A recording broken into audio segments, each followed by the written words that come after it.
Here is our diaphragm, so that right there is going to be thoracic aorta. Okay? From the diaphragm down to the bottom here is abdominal aorta. The first major branch coming off the abdominal aorta is the celiac. So this is the celiac artery here. The second major branch coming off the abdominal aorta is the superior mesenteric artery, because it's feeding this pile of small intestines. The third branch coming off is going to the kidney, so that is a renal artery. So this is actually a left renal artery here.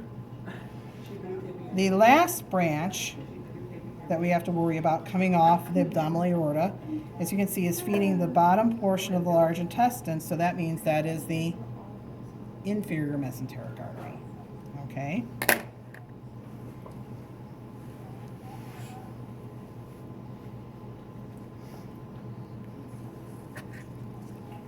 When we get to the bottom of the abdominal aorta, we have that V inside a V occurring. The outer V takes blood down into the thigh. So the outer V is going to be external iliac arteries. So a left external iliac artery, a right external iliac artery over here.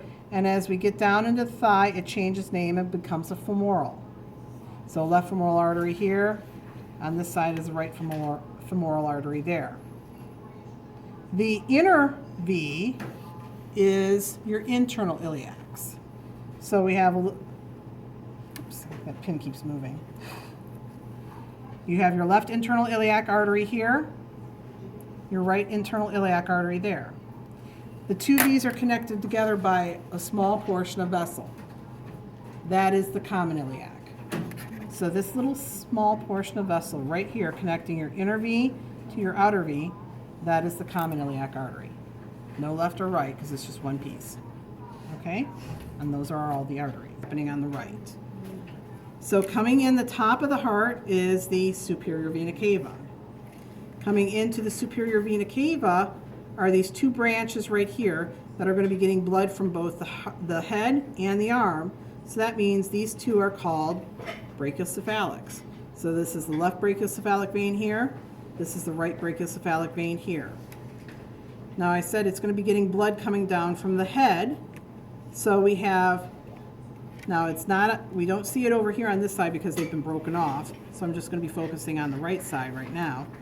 We have a small vein on the inside of the neck and a bigger vein on the outside of the neck.